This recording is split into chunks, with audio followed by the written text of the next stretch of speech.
mess I was, am, and will be continuing, and the fun is only beginning. La la la la la la la la la la. La la la la la la la la la la. La la la la la la la la la. La la la la la la la la. Hello and welcome to Don't Bury the Lead. We recap WWE Smackdown every Saturday night. My name's John Zindel. I'm joined by Dom Scarcella. Dom, go ahead and tell the people a little bit about yourself. John, have you joined the Wyatt Six or Solo Sikoa's MFTs?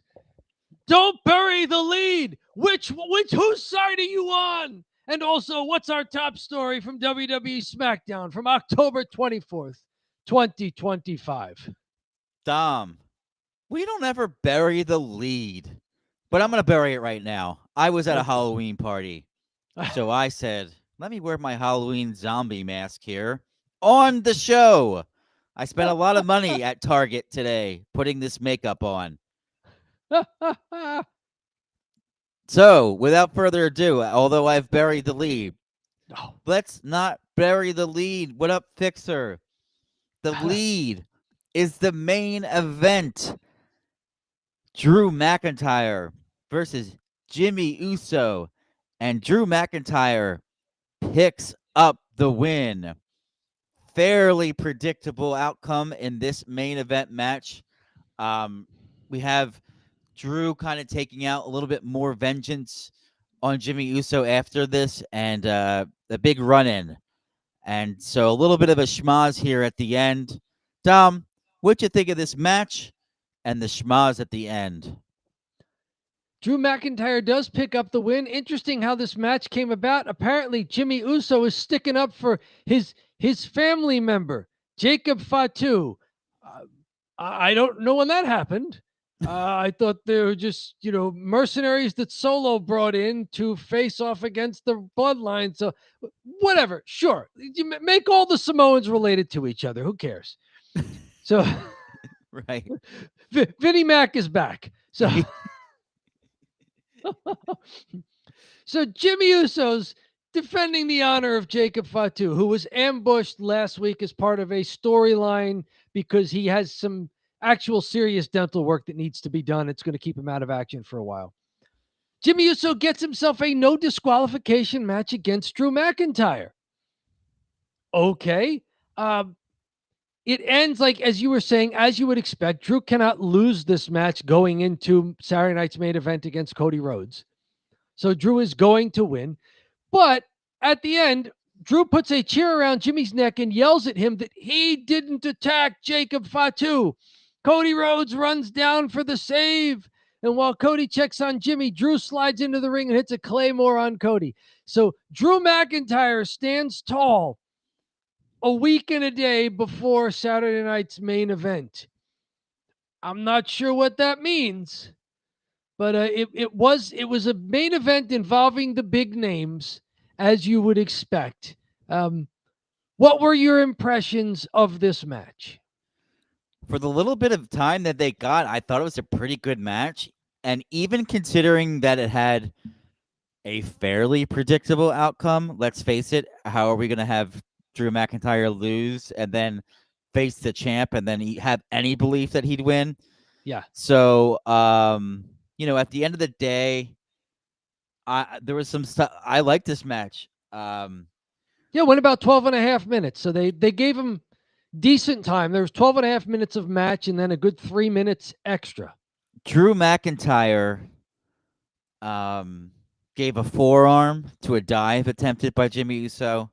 I love that. No dives in my book. The crowd was really wanting the table, and I think they used it well. Like, they were like, we want tables, and then Jimmy pulled out the table, and the crowd went crazy. And I was like, this is really good use of that. And then, Jimmy at one point used a fan for a spot, which I thought was awesome. He gets up onto, I guess, what used to be a guardrail, but now it's like a padded guardrail almost. The barricade. A barricade. Yeah. And he gets up there and holds the fan's hand to get up there. Like he helps him up. He's like, yo, yo, yo. And the guy helps him.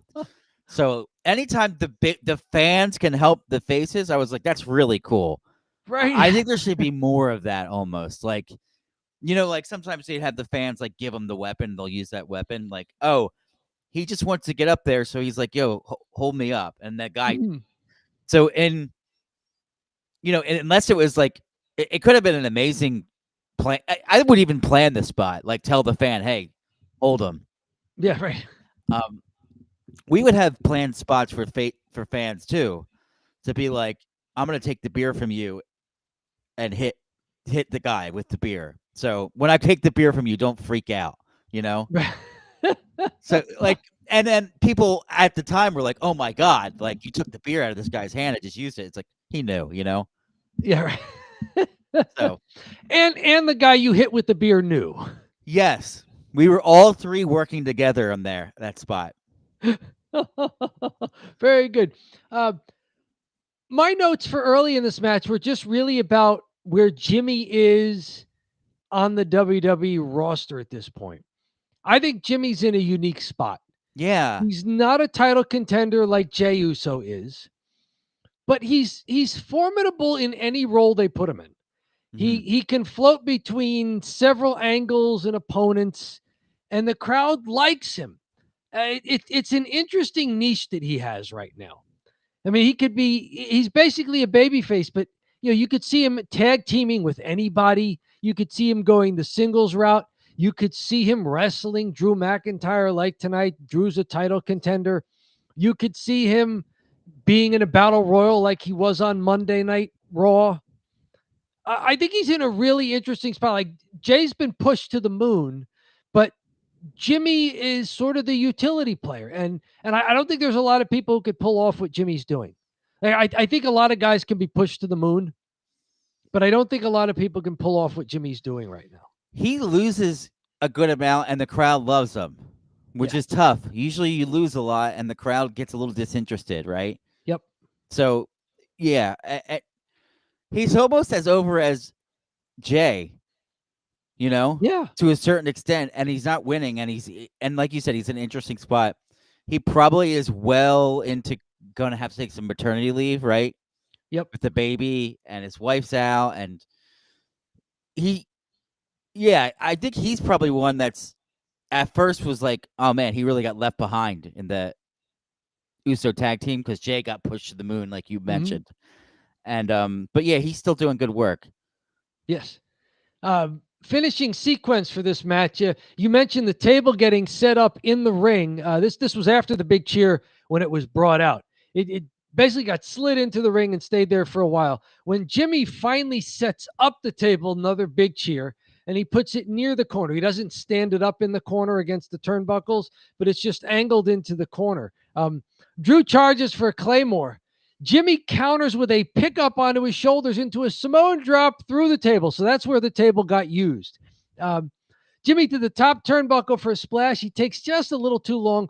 Drew gets a folding chair that's in the ring and throws it up into Jimmy's face as he comes off the top turnbuckle. So great use of the chair. Great use of the foreign objects in the no DQ match. And then as Jimmy staggers to his feet, Drew hits the Claymore kick for the pinfall. And on the close-up, we could see that Drew is bleeding from the back of his left shoulder and arm area. I wonder if that was table or some of the chair shots that he took to the back. I'm guessing it was table, unless there was maybe a little sharp edge on the chair somewhere that he got hit with. But either way, Drew gets some color the hard way, but across the back in a really relatively safe area. Yeah. Both guys worked hard in this match. It was a worthy main event. I'm waiting for the big reveal that it was Cody Rhodes who ambushed Jacob Fatu. Oh, you got the same thing. Did you see what the picture said? He said the same thing. Am I the only one that thinks the attack on Jacob should kayfabe be Cody Rhodes as Cody turns heel? It's becoming too obvious. Like Cody is too eager to accuse Drew and then get into weird fights with him. Because And there's Drew basically telling Jimmy as he's got the chair around his neck, he's just telling him like, I didn't do it. I wasn't the guy that attacked Jacob Fatu. And suddenly Cody comes running out for that. It's like, no, shut up, Drew. You can't. No, stop making your case. Yeah. And because prior to the attack, right, and prior to the attack on Jacob, as he's talked to Cody, and Cody had a warning for Jacob. Pinning the attack on Jacob to Drew is just too obvious. It needs to be Cody. It needs to be Cody, or it needs to be the MFTs to have Jacob Fatu maybe join the Wyatt Six against them at some point. I don't know. Yeah, the thing is, too, with Cody, with Drew, is like it doesn't make any sense. He would just admit that he did it. Yeah. And because he's a heel, and that would be in character for him. And he's being like, he's emphasizing like, I wasn't the one. Yep. Why would I? And it's like, yeah, true. Why would you? I guess it was to destroy the number one contender before that, but yeah. I wonder how much creative is willing to put Jacob Fatu in the title picture. Because if they are, then if it's revealed that Cody Rhodes was the guy who attacked Jacob Fatu, that sets up a Cody Rhodes-Jacob Fatu match. So if Cody retains, does Jacob Fatu get a title match? And do they put the belt on Jacob Fatu? Now, before that, though, is it time for Drew to beat Cody Rhodes? You know how I feel. I would like to see Drew McIntyre win it, but I don't know if he's going to win it on NBC. Well, they probably deserve. They probably owe NBC a big match and have it happen.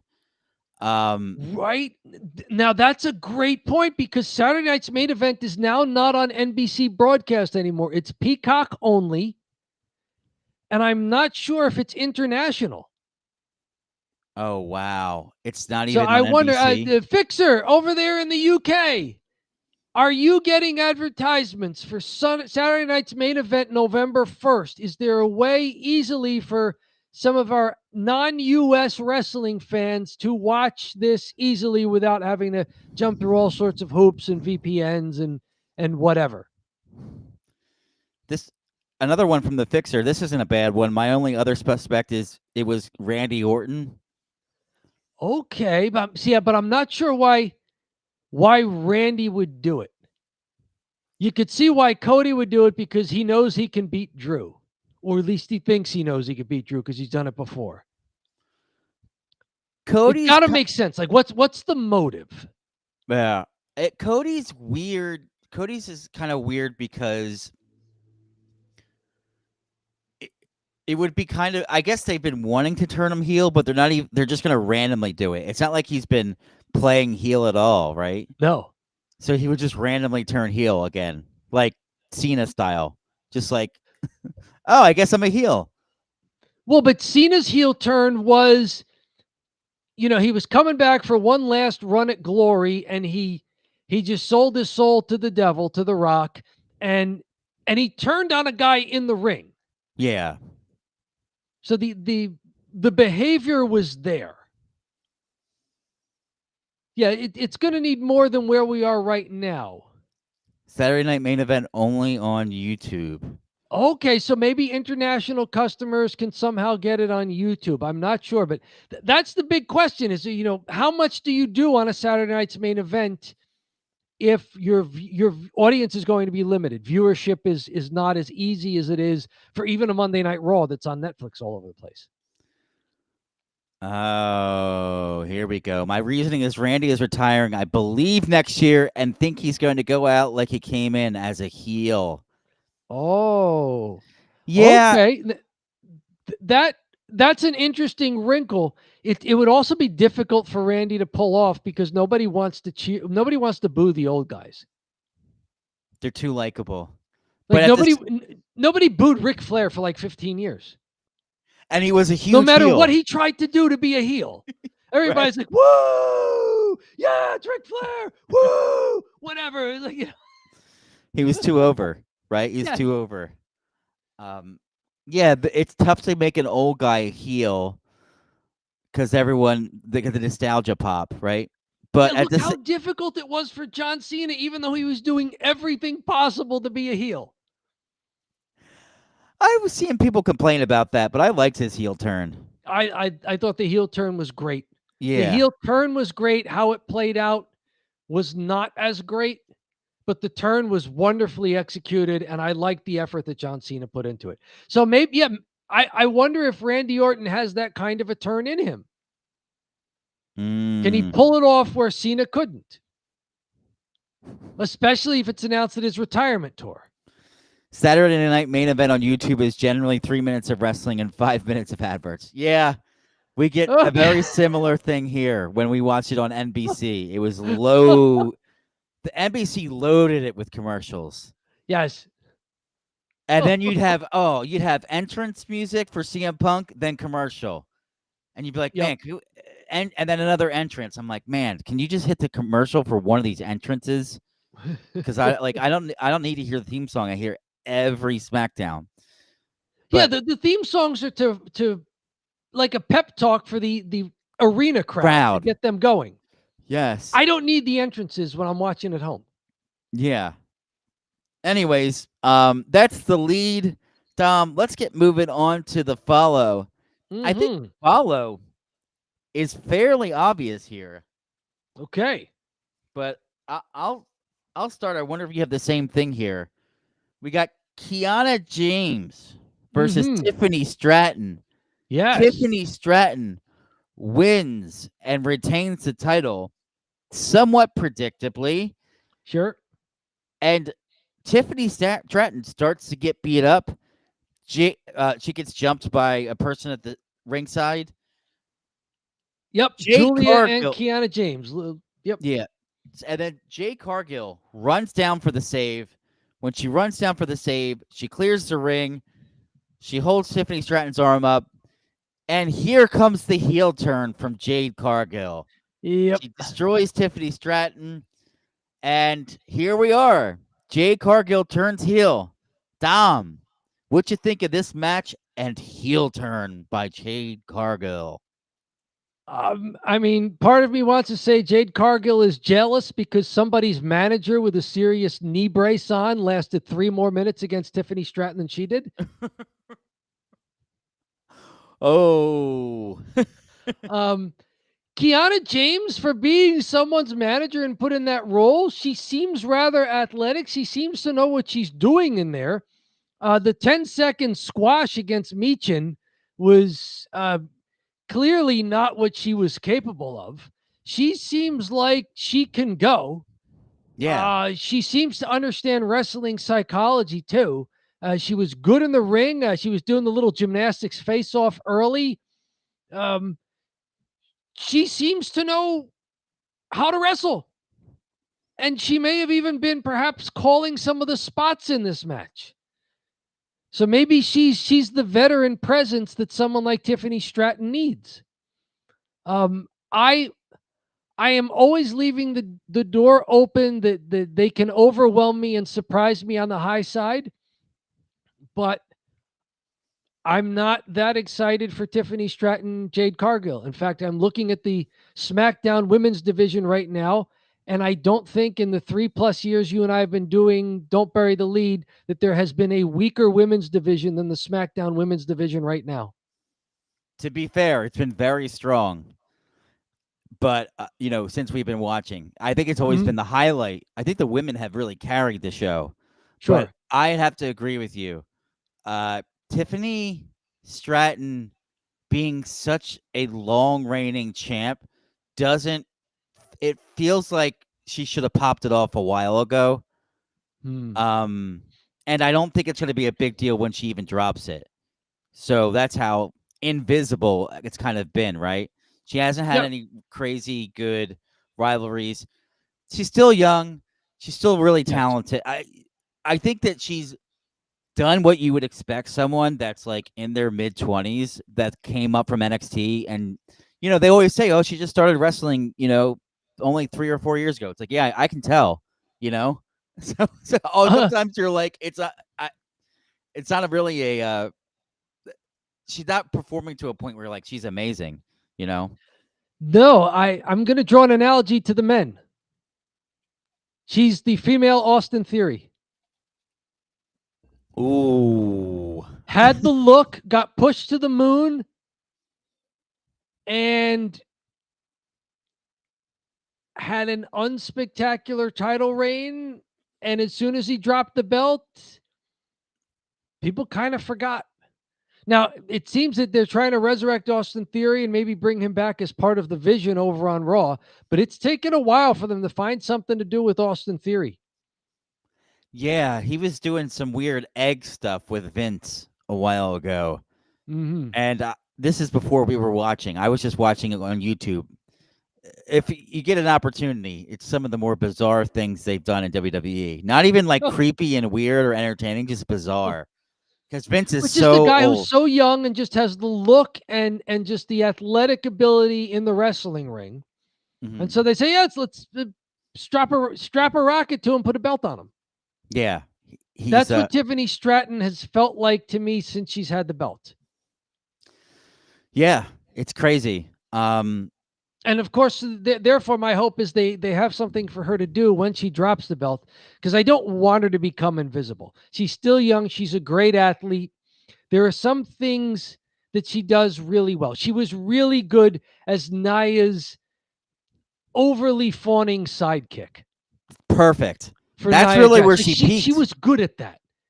Yeah. Not Nia, we talked about it a lot. Nia's really underrated. Yeah. I think she had a great thing going with Nia Jax.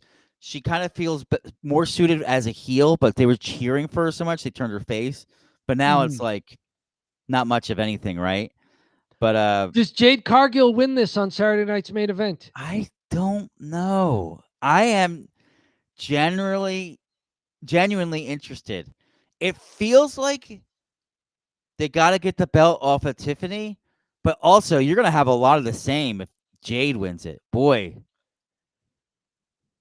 Yeah, but I mean, it'll be a different flavor of it, though. Jade is more the powerhouse.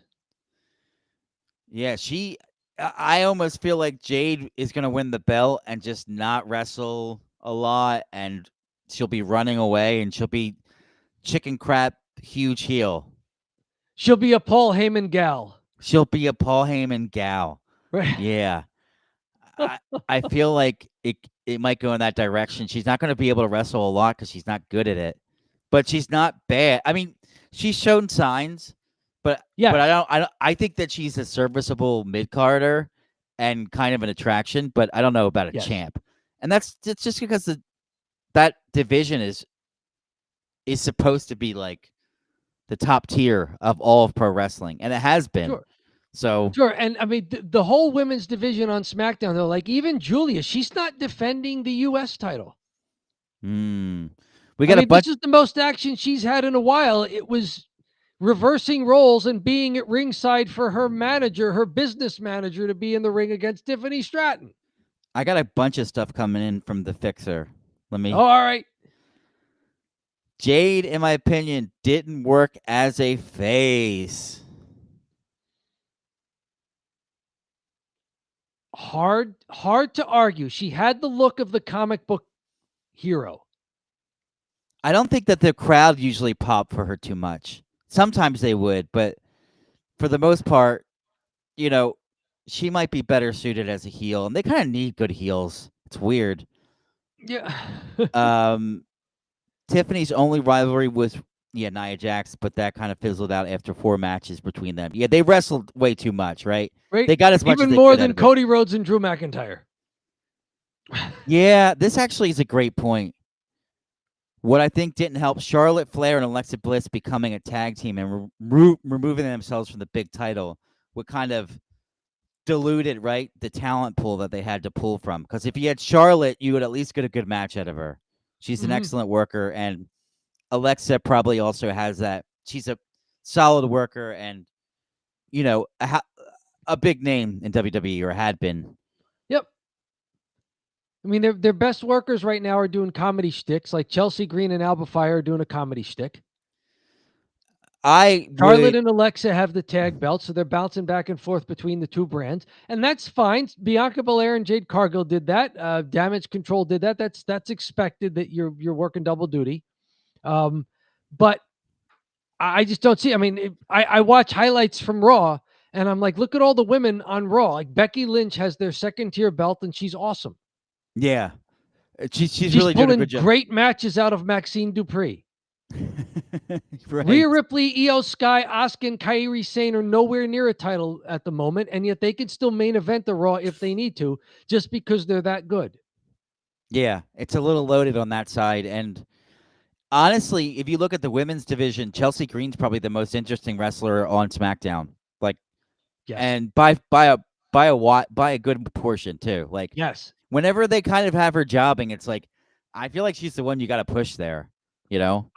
I think right now is the weirdest that the women's division in all of WWE has ever been, because you look at the two world title holders, it's Stephanie Vaquer and it's Tiffany Stratton, and I'm going, really, those two? I mean, they're not bad, but with a women's roster as loaded as it is, those are your world title holders? There are half a dozen people without a belt who I think could work a better match than your two world title holders. Yeah. No, definitely. And both of them too. This isn't like it's not like they have Rhea Ripley has one, Tiffany has the other, or Bianca Belair has one. Yep. It's like no, they have like two newcomers. One very new. I would say Tiffany's very newcomer. Stephanie Vaquer, I don't really know enough about to give her the thumbs up or thumbs down, but had some more experience before getting to WWE. Mm-hmm. But again, I mean, WWE is a different animal. This is her first time in this kind of a spotlight. Yeah.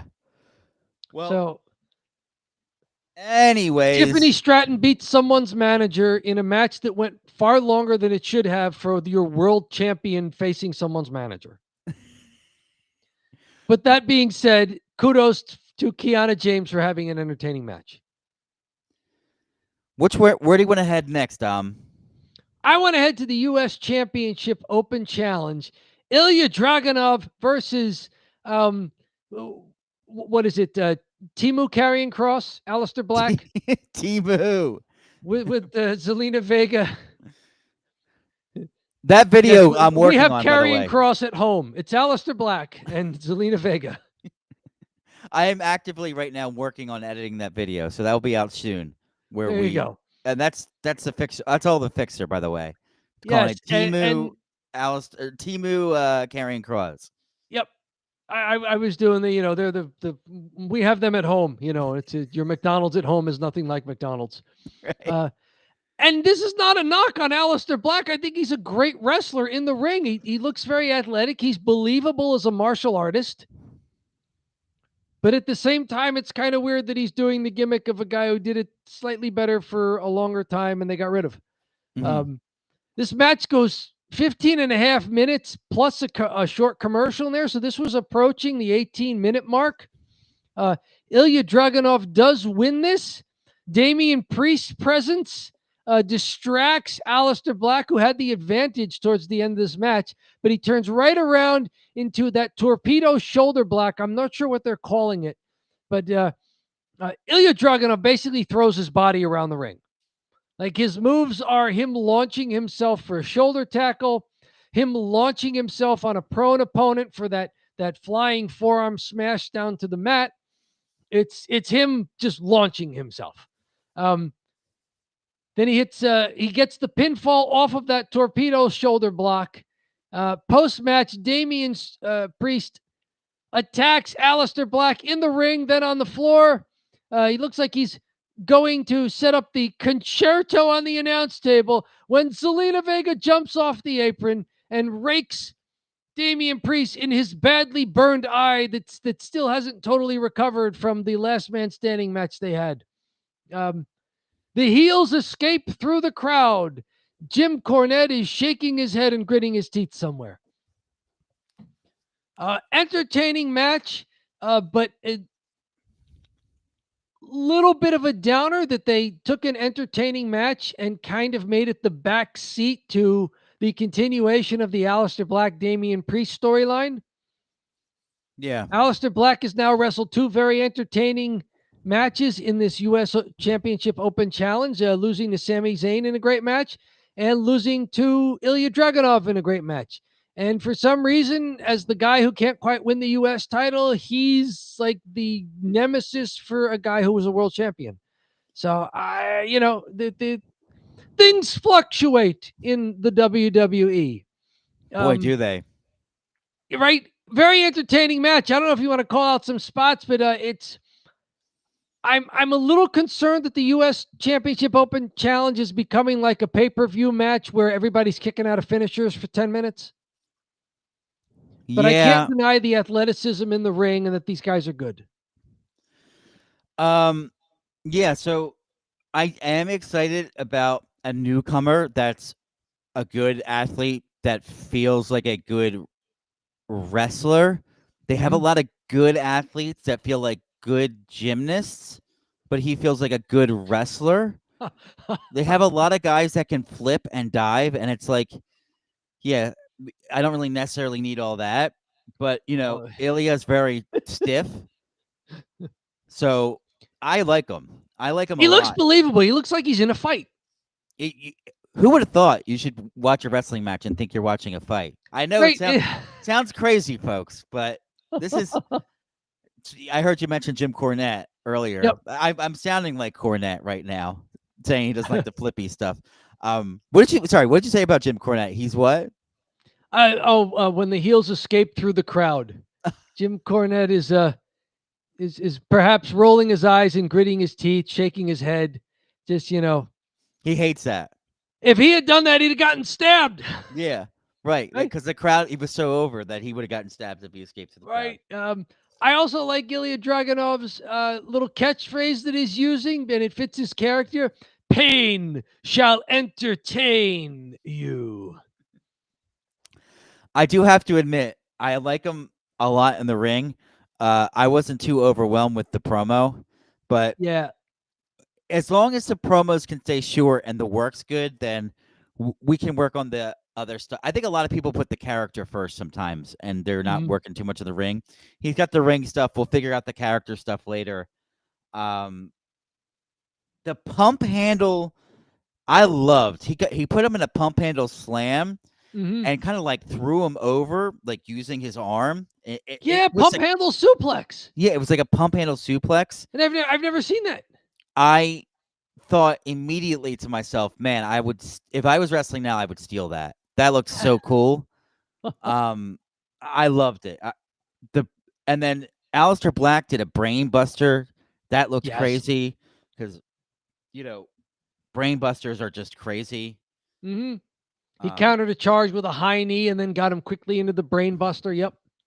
Looked good. Got a 2.5 count out of it. And I love the German suplex that he has is great. The hold on, the way that he does it. Now that I see him do it twice, he's really stiffing these guys when he takes them over. The guys are just kind of leaving their feet and he's snapping them back. Because when I saw Sammy do it, I'm like, maybe Sammy really helped him out.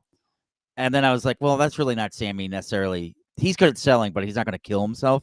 And he did it to Aleister Black, too. Like, I don't think it matters who it is. He's going to just take him back over, like, pretty hard. Right. Low center of gravity. He's going to do it. Yeah. So I like the match in general. I know what you mean, like lots of kickouts, but I thought this was match of the night. It was. Yeah, it was a very good match. And it looks like Ilya Dragunov is going to be able to put on these kind of matches frequently. I hope they don't start looking all the same, though. That's like the if danger. He keeps giving you everything in every match, at some point are we going to find a pattern? Like for at least one match, I'm glad that he won the match with a different finishing combination that he'd used before. Mm-hmm.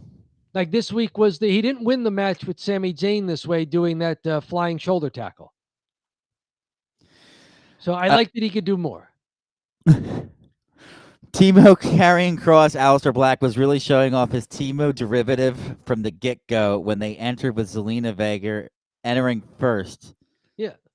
There you see Damian Priest going for a con chair for the second time, and he calls himself a face. Yeah, Aleister Black is the heel. Damian Priest is the face. I guess concertos are, those are babyface moves. If they like you can do whatever you want, or almost anything you want. Yeah, I am a. When I saw the end of it, I was like, oh, come on. Just finish the match, you know? Yeah. That's what that's the whole point of the open challenge. You'll just see a match, not like there won't be any BS. You'll see the match. It's like, no, actually we'll throw BS in too. Great. You know? But yeah, I like this one. Anything else from this? No, a lot of great spots, a lot of great athleticism. Interesting to see where Ilya Dragunov goes from here. He did have a backstage confrontation with both members of Fraxium, telling them that, you guys are eligible for the open challenge too. So maybe Nathan Fraser or Axiom will be up there answering the open challenge at some point. We don't know. Mm-hmm. We had another match in the beginning here, the opener. Ray Phoenix, the man that has gone through several tag team partners at this point. Yes. Ray Phoenix and Shinsuke Nakamura versus the MFT. Mm-hmm. And the MFT pick up the win by pinning Ray Phoenix. Dom, Yes. what did you think of this matchup? Kind of makes Ray Phoenix and Shinsuke Nakamura look strong that it took 5 MFTs to beat them. Because, yes, there was a little interference towards the end. It's Tama Tonga and JC Mateo are the legal competitors in this match. But, yes, Tongaloa got involved for a distraction. Solo Sikoa got involved in the big distraction, running around to the opposite side of the ring from the announce table, where Tala Tonga hit a choke slam on Ray Phoenix on the ring apron and then made sure he rolled into the ring, where Tama Tonga hit a running elbow on a kneeling Ray for the pinfall. Match goes a little more than somewhere in the 11 to 12 minute range.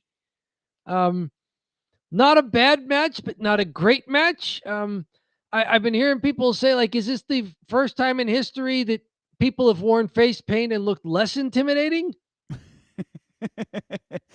Like all of the MFTs, except for Solo Sikoa, are now painting their faces. They look like Kiss. Solo Sikoa and the Temu Kiss. I want Kiss. We have Kiss at home. And it's the My Family tree. It's there's your Kiss at home. It's all the Tongas and JC Mateo. Yes. For me, to be honest with you, I was like, they all shouldn't wear it. It should be like the two that are boring that you don't know anything about. Fine, put them in face paint to do something like unique with them. But like the one guy, JC Romero, JC Mateo. JC Romero is on the Phillies a few years ago. JC Romero is a relief pitcher. Yeah. And then Tama Tonga, I think, also sticks out. So I thought Tama Tonga would be good to not have the face mask, and JC, and then the other two guys who are just so boring and bland. Fine, put them in face paint because it's like, just do something, right? Are you surprised that they didn't put Tama Tonga and Tongaloa together in a tag team again? They're trying to mix it up. Yeah, I don't know what they're doing. I guess they're just thinking, put the two. With the big guy, JC, Tonga, he's obviously going to be out of the match and be the guy who interferes and be Solo Sikoa's bodyguard. But of the other three, interesting that Tama Tonga and Tongaloa, after being a tag team for years over in Japan and having a lot of success, they're not I going think Jeff back Cobb to that tag team. Go ahead. Jeff Cobb is a little bit. I think there were some botches or some issues with him, or not. Yeah, there were botches early on where he kind of messed some stuff up, and then Jeff Cobb is a better look and better fit, because then you have that balancing act, not just like those two kind of look like the same person. I don't even know who's in. Okay. But with Jeff Cobb, I think I like tag teams that don't look alike. Right. And Jeff Cobb does not look like. Yep. Yeah, I can then tell who it is. Yes. There's a different style, Street Profits, great example. Completely different style of wrestling. Right. Presentation, but their tag team. Yep.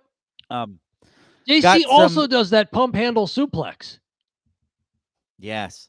Well, I have a soft spot for Jeff Cobb because he's a wrestler, a real wrestler. Yeah, So, there you go. he was an Olympian.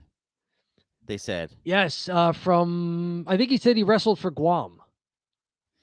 which is weird because he might have just wrestled for Guam because he's not from there, but they needed someone Oh, because he's from the lineage through he's Guam. born in the Okay. he's from Hawaii. He's from the U.S. He should wrestle in the U.S. Okay. Um, but yeah. Anyways, I thought it was a good match, but not a great match. Ray Phoenix does the top turnbuckle crossbody on Tamatanga, almost gets the pinfall there. JC Mateo barely breaks it up.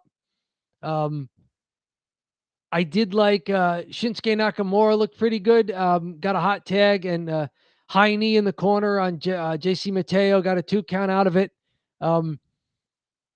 Faces had an early advantage until this was weird. The ref was checking on JC Mateo after a super kick from Ray Phoenix. And so, like, I don't know why. It's not like Mateo went down to the mat and was like, faking an injury like Seth Rollins. He just like caught a super kick and was leaning up against the ropes. I don't know why the ref's attention should be that diverted that now it's the perfect opportunity for Tamatanga to hit a cheap shot lariat on Ray Phoenix from the ring apron. So that was that. I mean, there's already 5 of them to distract the ref. We don't need the ref just being like bad at his job too. yeah. So, I do have to say one thing. Mhm. I was watching this, and I was like, "Huh, they got a pretty good style or pretty unique." I'm like, all these guys are from New Japan. Like they all did time and they all worked in New Japan. Shinsuke Nakamura, Ray Phoenix, the 2 guys that were in the ring, Yep. they have all at least done a little bit. Nakamura was the IWGP champion at Mhm. one point years ago, and he lost the belt to Brock Lesnar in Japan too. Oh, I did not Yeah. know that. All right. Brock got sent over to Japan for a little bit, and Japan looked at him for 2 seconds, like, "Oh yeah, you got to be the champ." They're like, "This guy's great," And he's been like that his whole career. Wherever he goes, they're like, "Yeah, he's the champ." Oh yeah, he's got to be the UFC, champ. even UFC, which is not staged, he was the heavyweight champ there. Yeah, he did win a title there. Yes. But anyways, I feel really bad for Ray Phoenix because he eats the pin again. Mm-hmm. He's with another random guy, which is Nakamura, which is good. But I just feel bad because he looked so promising in AEW, and he really felt like the next big thing. And Jim Ross doesn't BS at all. He calls it like it is, and he's like, Ray Phoenix is a star. Like he would say that while he's wrestling, and you'd be like getting the really good admiration from JR while he have his match. He's like, he's a future massive star in this industry. Every time he's wrestling, and now you're just like, he looks like another random lucha guy. Yeah, he looks that like just he's lost. is lost. Mm-hmm. Mm-hmm. So yeah, that was like my big takeaways. Very good. I think those are the 4 matches. Any of the backstage stuff that you wanted to comment on? I've got one. Kit Wilson is apparently doing this thing. Where is Elton Prince, by the way, the other half of Pretty Deadly? Kit Wilson's hanging around, and he does this thing where he interrupts wrestlers being interviewed and talks about their toxic masculinity. Yes, that was funny. He did it to Damian I Priest. Now actually he's doing it to Carmelo Hayes. I thought that was good. Actually, I think that's a good segue from really fashionable Prince Pretty Man to toxic masculinity man.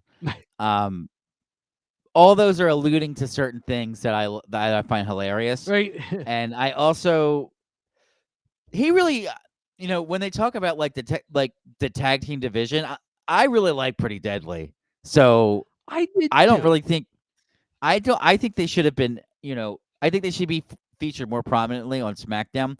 They do a comedy act that's actually funny and can work.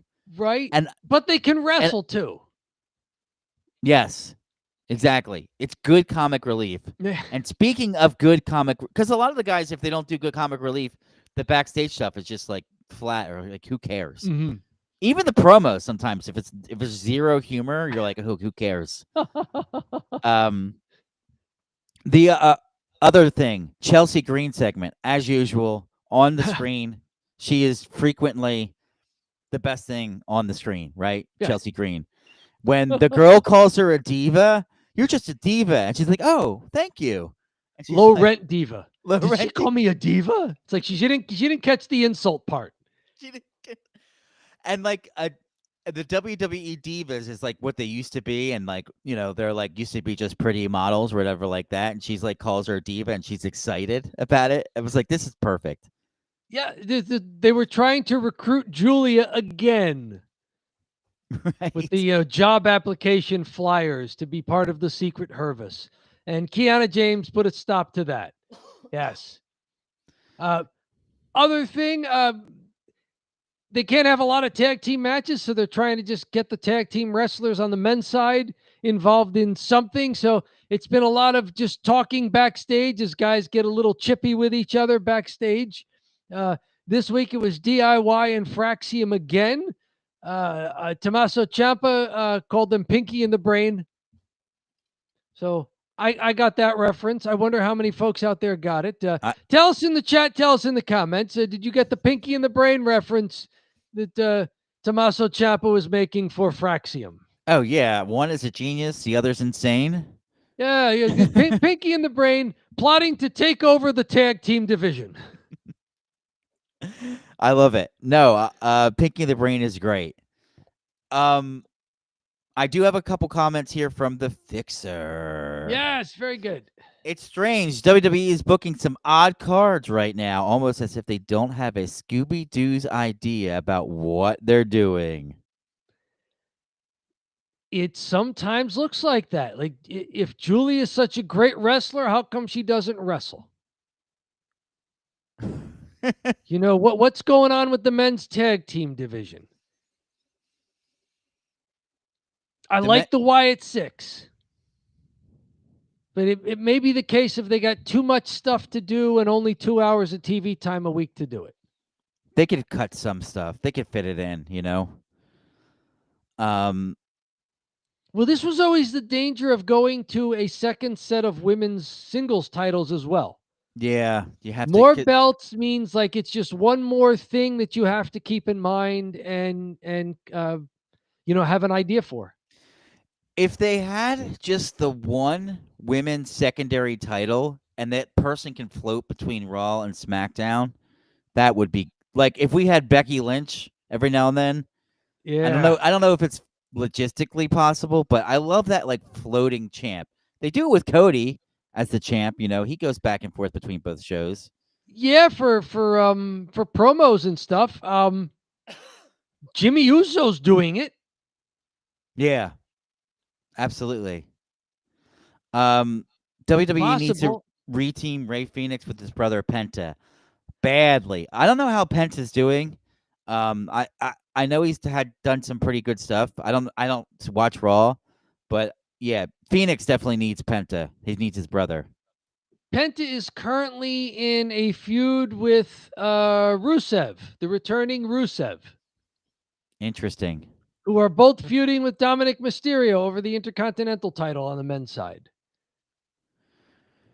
Pretty deadly kind of reminds you of Edge and Christian. Okay. That's high compliment right there. Yeah. They are a little bit like Edge and Christian where they're really extremely goofy. Were Edge and Christian like that for a while? Yeah, because they had like the Edge and Christian show on the WWE network and it was just very silly.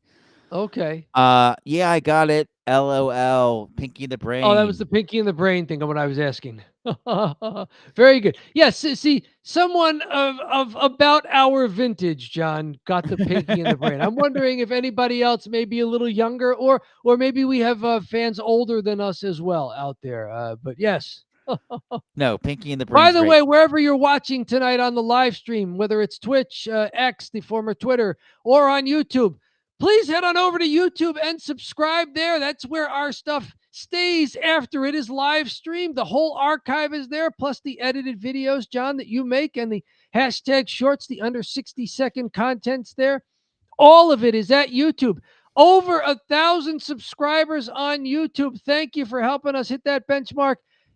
Help us get to the next one. Help us climb the next mountain. Please subscribe over at YouTube. Don't Bury the Lead, a wrestling channel, if you haven't already. Hit subscribe if you haven't already. We've got other people in here besides the Fixer. I see you. I have Very good. visibility. I can see There that you you're go. here. So The live chat is open if you're with us right now live. We are talking WWE Smackdown from last night, October 24th. And we're about to hit that time of the show where, John, you and I will distill this entire program we've watched into a simple thumbs up or a thumbs down. That's right, it's the thumb drive. There are no ties. There are also no letter grades, no number grades, no star ratings. You're taking this course. Pass, fail. Dom, a special spooky version of the thumb drive. Yes. I'm not Dave Meltzer. No, no, no. Not 7 stars at the Tokyo Dome. Not 1 star at the Core State Spectrum. No, no. We give the show a thumbs up or we give the show a thumbs down. No stars. Not Dave Meltzer.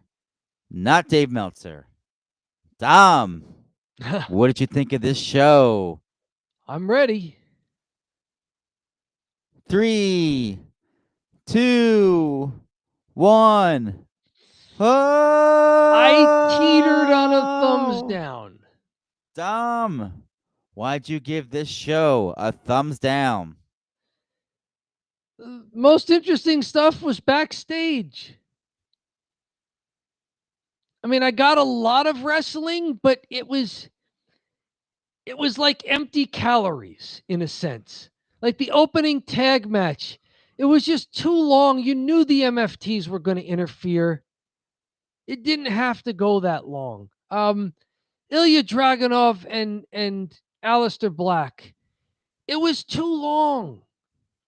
Especially if it was all done just to set up the continuation of Damian Priest and Aleister Black's feud. It's like you could do that earlier. Tiffany Stratton, Kiana James. Kudos to Kiana James. It was too long. They've booked her as somebody's manager. We You could know, have I mean, squeezed a pretty deadly match in there.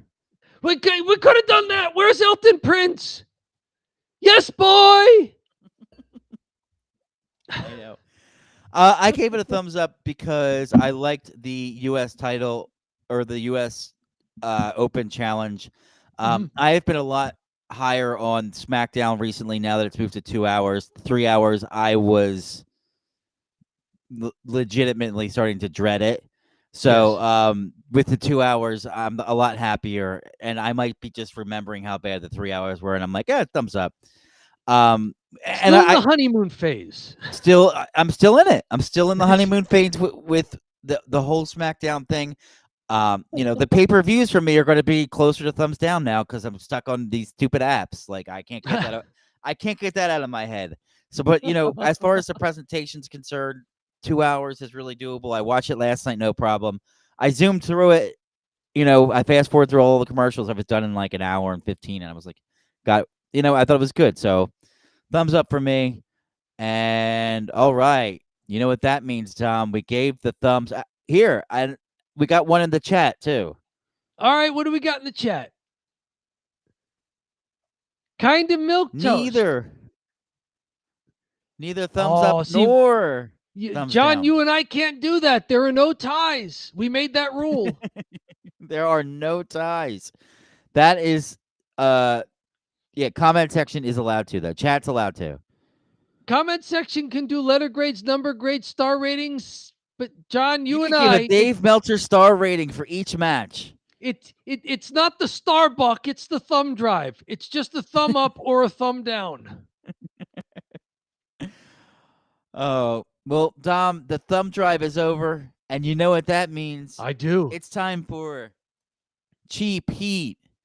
Cheap Heat is a segment where we talk about WWE, AEW, and other trending topics in the wrestling world. You know, this is where kind of our bread and butter here, and that we have here on YouTube, because we talk about these trending topics. I'll cut them up into little edited videos typically and post those online. Those have done really well. The shorts are continuing to do really well. I do not understand short form content, but people seem to like it. It is like, I don't know why I keep winning, but winning in a video game, like, I don't know why this gets 7,000 views, but it does, right? Mhm. So the short form content based off of like these shorter trending topics have been really good, and it's helped us to get to monetization, and we're up to 1,180 subscribers, which is exciting. We're almost at 1,200. Mhm. So if you want to help us get to that point, feel free to hit the subscribe button. It's free. It's helpful to small people, small channels like us. We think the world of it. And Dom, Can we get what's our more subscribers than days in Roman Reigns' world title reign? that would be fantastic. That's what the goal is. We would have to get to 1,317 to pass Roman Reigns. We'll need a big video. It's 137 more subscribers if we're currently at 1180. Dom, what is our first story we're going to talk about here? Let's talk some wrestling finance. This comes from WrestleNomics. They've launched a Substack in addition to their other venues, other platforms that they're on. So I'm going to pull this one from Substack. Brandon Thurston here. New data confirms WWE ticket prices have nearly doubled since the TKO merger. But as he writes, ticket demand is unfazed so far. And he goes into a deep dive here. Apparently, even though wrestling fans are supposedly a little lower than average income, as far as, say, the U.S. is based, the people who are going to live shows are shelling out the big bucks. This is Raw and SmackDown, U.S. and Canada average prices. Based on data available from Polestar, and WrestleNomics did the inflation adjustments just so years could be compared based on the Bureau of Labor Statistics over at the federal government there. You can see what's going on here. $58 in 2012 and 2022, up marginally to 60 in inflation adjusted in 2023. Then a jump last year, and then the biggest jump of all this year. So somebody is paying all this money to go to live events for wrestling. Now, Brandon Thurston did a good job with this. He didn't just do that. He said, well, the natural question is whether these dramatic rise in prices is all that different from the wider live event business. Yes, it is. The top 100 tours for Live Nation are actually down slightly over last year, and they're not up that much from even 5 years ago. Even AEW's prices are going down a bit for Dynamite, Collision, and Rampage. They're basically staying steady in a dollar rate, but adjusted for inflation, it's down from like $58 in 2022 to around 49 now. So this is, it's not as if every ticket is going way up. For some reason, WWE, and he's got another graph up here, it's not as if attendance at live events has dropped off. Somebody is paying all this extra money to go to specifically WWE Raw and SmackDown weekly live events. I have to say, I'm a little bit surprised at this. Yeah, I would me have thought too. they'd be more in line with, say, the rest of live events here and just kind of maybe holding steady maybe trying to entice some people back with a slight discount this year. Maybe doing what AEW is doing. We're keeping the nominal dollar value pretty steady, and then inflation adjusted, it seems like a discount comparatively. I am surprised that only the NBA's prices have seen a significant increase, but even that's only like 21% compared to the 60% increase for WWE. Even NFL ticket prices have slightly declined, according to The Athletic. So this is what are they doing over at the WWE that they're able to keep filling arenas to the capacity that they had previously, but by charging a ton more money? Yeah, it's crazy. I wonder if it has anything to do with the Europe tour and how they never get WWE, so they were able to put up a Smackdown for a ton of money. I think it's also that they saw that their product was hot and they jacked the tickets up more so than you normally would see Vince do. I just think that these guys that run TKO are very, very conscious of of getting as much money as they possibly can from the user. Yes. And I should say the viewer or the fan. And I think Vince did that with like selling merch, right? Yes. He was always the guy that kind of started with the merch stuff. But yeah, I think that it's just they're just super greedy. And I wonder how long they're going to keep doing this, because the demand is there, right? The demand is there. Exactly. The That's the demand is thing. there. Now, you mentioned the European Don't go to stuff the shows. and going to hot markets that maybe don't have this a lot. To his credit, Brandon Thurston is just looking at US and Canada when he's doing this calculation. I wonder what it would be like if you were able to add in European ticket prices. Yeah, who knows? Because the euro is a little, I mean, they do have worse economies, right, than the US. So who knows if it's going to be all the way up and down. Little lower standard of living in Europe, but some of that is mitigated by the fact that it's much more population dense. It's like not everybody needs their own car and spending a lot on fuel to get around. But yeah, you wonder how that affects disposable income, because that's what WWE is going for. It's disposable income. So who has all this disposable income that they can pay this enormous price hike? It's such a big jump too. Yes, that's the thing that's really jumps off the. It's not even that the graph is deceiving. It's like it doubles. Yeah, the graph starts from 0. It's not like he started it at 100, and so 100 to 118. It's like the hugest jump. Like this graph starts at 0. Yeah, there is nothing funny about this scale. It goes from 0 to 120. Yeah. I don't know. That's really interesting, and man, shout out to Thurston. These are really interesting things that he's pulling up. Yeah. And I don't know, and he seems to do his homework and really get a lot of good stuff. So shout out to WrestleNomics. Yeah, they're big over on X. They're just trying to get their feet wet over at Substack. I have my own Substack, and so when I find them there, I'm the guy who clicked the love button for them. So that's me, Brandon Thurston and WrestleNomics. That's me. That's your boy. That's me right there. I'm the guy clicking the like for you on there. Let's see if they can get more traction over there at Substack, because this is the kind of stuff that you really couldn't fit in a tweet unless you made it to the point where no one wants to read that tweet.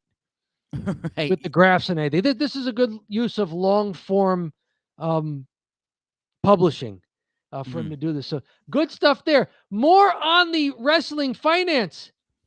AEW's broadcast partner, Warner Brothers Discovery. They're getting some unsolicited buy offers from people as they are discussing whether or not to split the corporation into Warner Brothers and Discovery Media.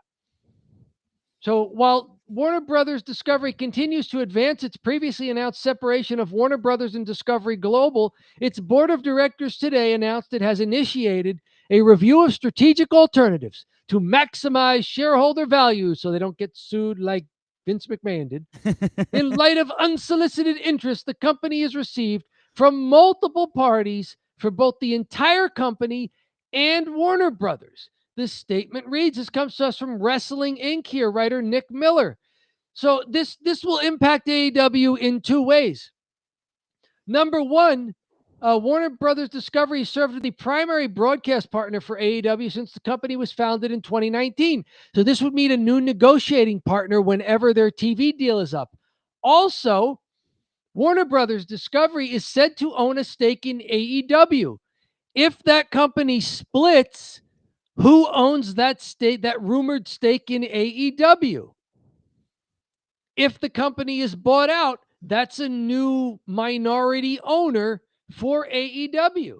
So lots going on for Tony Khan there, and AEW as their parent company is involved in not only merger talks, but it's strange. You're either trying to merge or you're trying to diversify and split apart.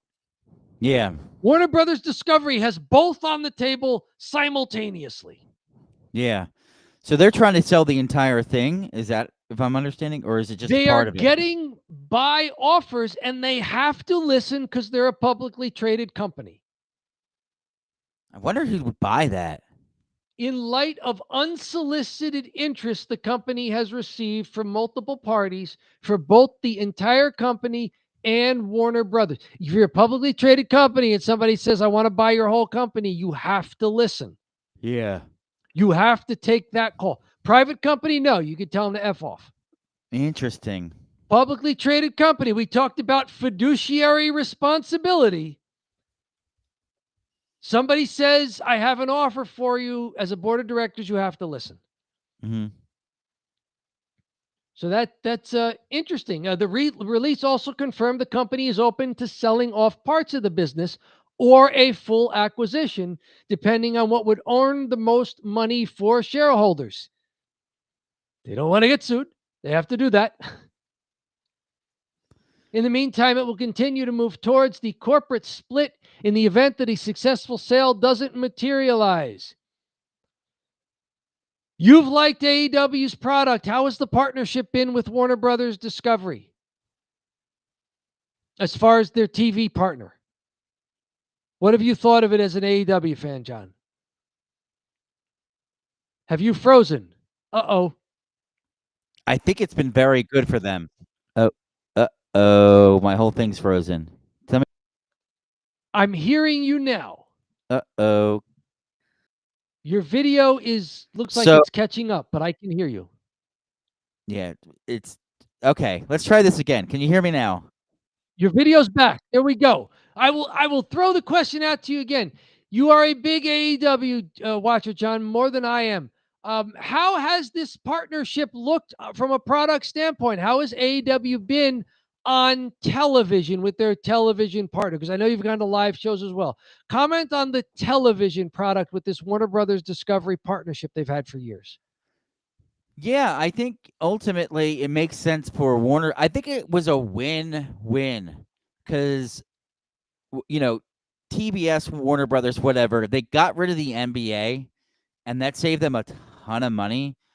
I think they're doing stuff strategically that makes a lot of sense. They do this fantastic show Inside the NBA with Charles Barkley and Shaquille O'Neal, and they ditched the game. So they don't pay for the NBA regular season games because nobody cares about NBA regular season games. They only care about what these guys got to joke about and like make fun of the guys. They're just like, that's the real entertaining aspect of it. So what they're doing is they're making that show and selling it to ESPN. ESPN pays $350 million to stream that show, and they don't touch it. Warner Brothers just makes it. Yeah. Wow. So everyone's giving ESPN their flowers for not touching the show and producing correctly. Yeah, they're not producing it. It says ESPN in the corner, and that's it. It's not their show. TNT still makes it. The other thing, so they're doing, that's like such a good idea. And the amount of money, like the $1 billion contract that they shelled out for the NBA, I think Peacock did. It was like, it's too much money for regular season games. And, at the end of the day, I think they did. It's a good thing for Warner Brothers because they need people to go to their HBO Max and get users and log in. Like they need users on their app, their streaming app.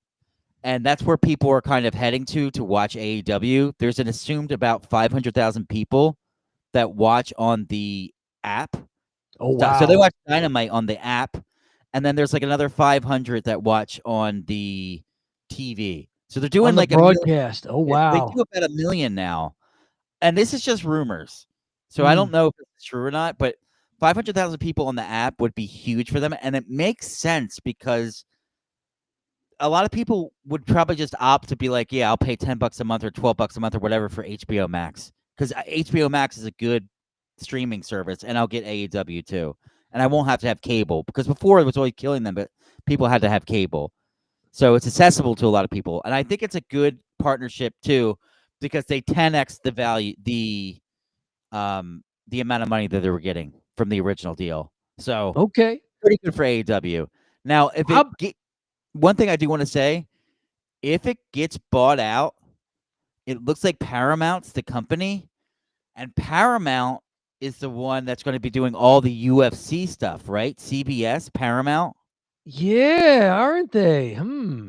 So I wonder if that's going to be a weird thing with, are they going to have, if Paramount is doing UFC stuff, are they going to do AEW stuff too? Or are they going to do Yeah. WWE and then ditch AEW? Or how is that going to work?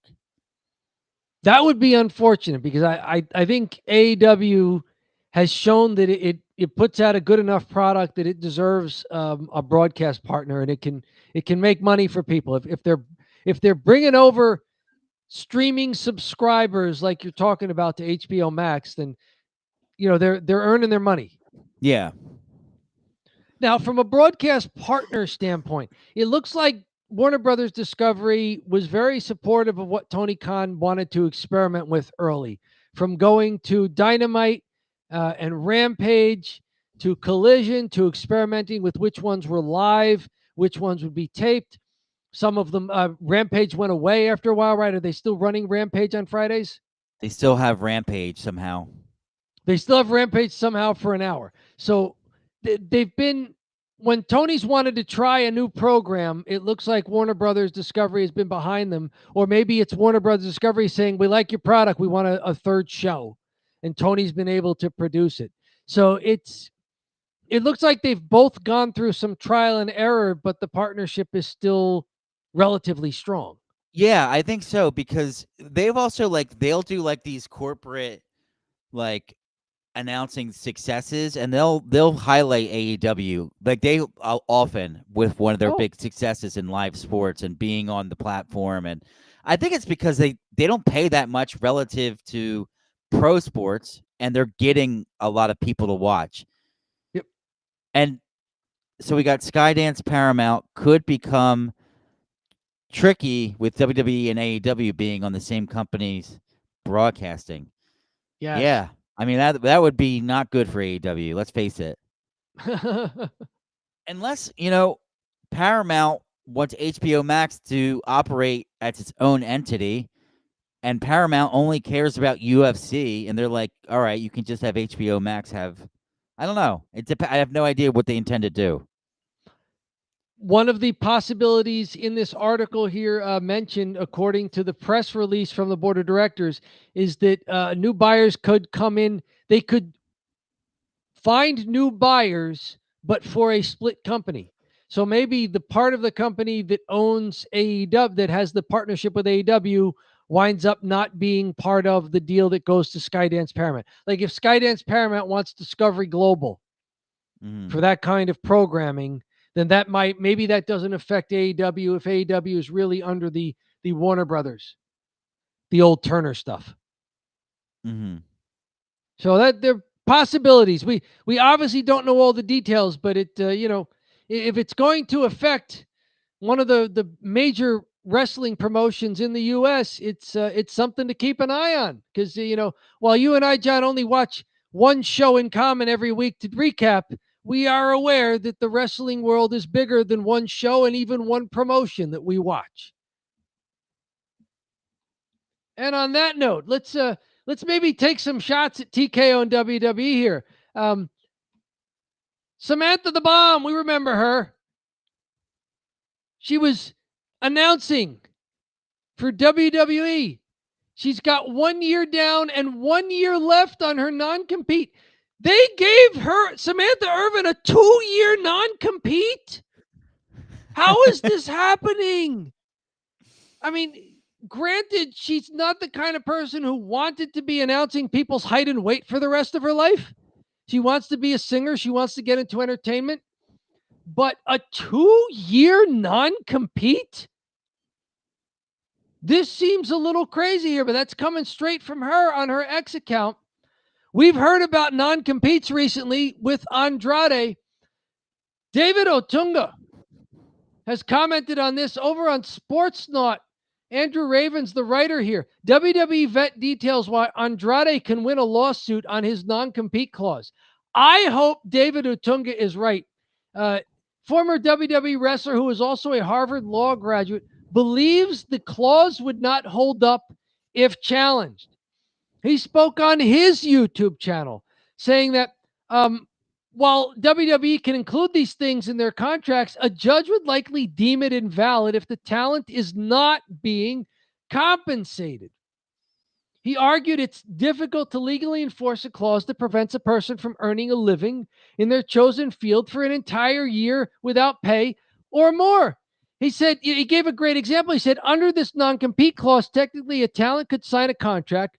WWE could turn around the next day and fire them for no cause and then say, hey, we're not going to pay you for 1 year and you can't wrestle anywhere else. Yeah. I would cheer like crazy if Andrade challenged this in court and won. It's insane if they don't pay him. Yes. You just starve him out. Hey, not only are you released, but you can't do anything for a year. It'd be one thing if they're like, oh, hey, you got to get paid out for a year. And you're like, okay, pay them and have them do nothing. Even that doesn't make any sense. Just let them go compete. Like, why no compete? It's like, just let them go. What I think the reason for the no compete, even if it is a paid 90-day no compete, is that you're trying to kill the guy's momentum.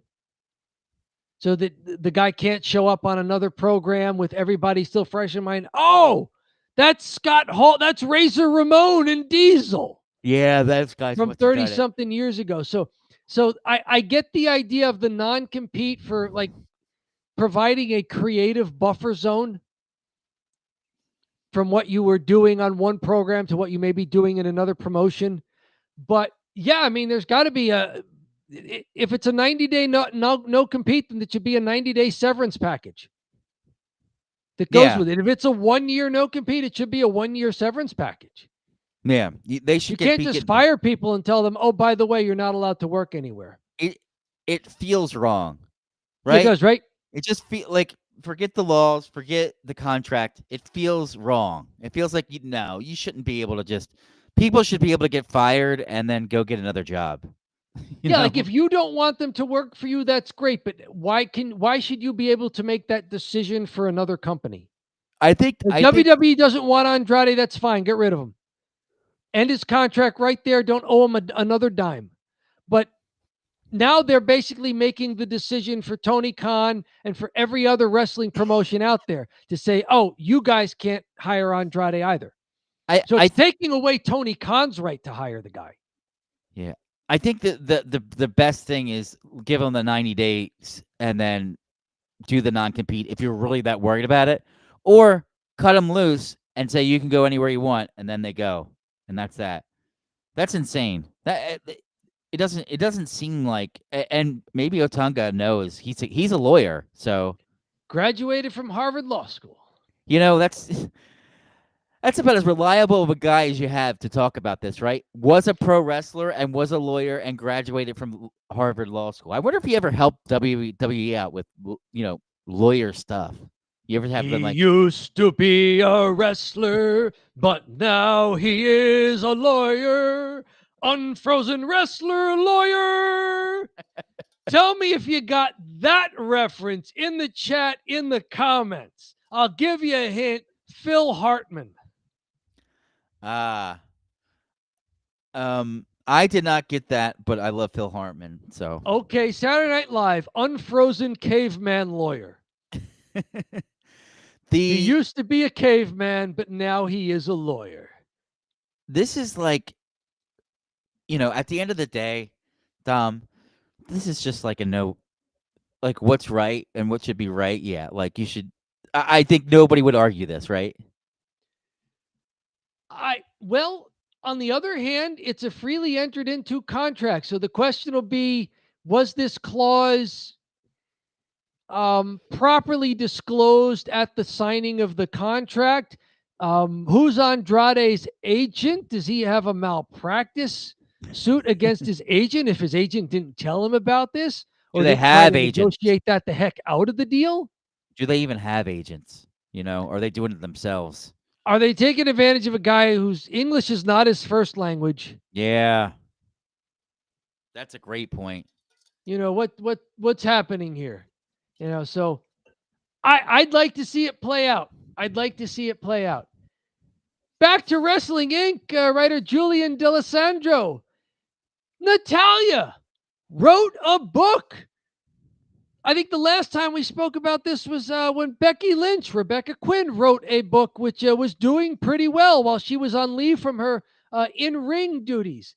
She has a new memoir, Natalya does, titled The Last Heart Beating, H-A-R-T.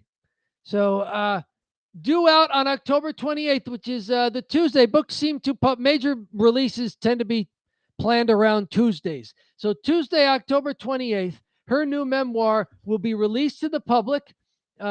It's about her professional wrestling journey, life outside the ring, her relationship with her father, Jim the Anvil Neidhart. With over 20 years of experience in the wrestling business, Natalya has lots of ground to cover. And during an interview with the Toronto Sun recently, she admitted to being afraid to offend people with her words. You're a professional wrestler. You should not only not be afraid of offending people with your words, you should be very good at doing it and still getting a reaction. Correct.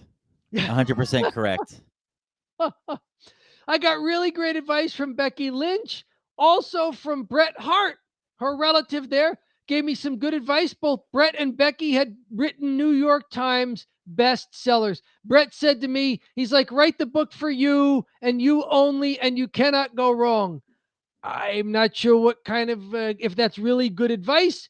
Natalya also revealed her book helped create the more intense Natty character she's been portraying on the independent wrestling scene as of late.